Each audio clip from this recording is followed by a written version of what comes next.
Hi friends, இன்றைக்கி நம்ம வீட்டில் வந்து காராஸ் தான் செய்கிறோம். அதுக்கு வந்து கடலை மாவு, கொஞ்சமாக அரிசி மாவு, மிளகு பொடி பண்ணி போட்டு மாவு நல்லா இந்த பதத்துக்கு கெட்டியாக பிசைஞ்சிட்டு இந்தமாரி பெரிய கரண்டியில் நல்லா கையை வச்சு ஊற்றி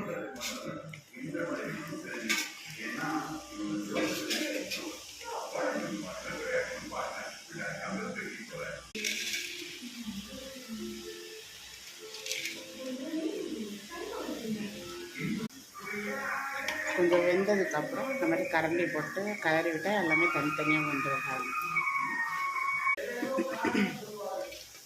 இந்த மாதிரி வந்து நல்லா கலரி விட்டுக்கலாம். இது நல்லா இப்போ வெந்துருச்சு, எடுத்துக்கலாம்.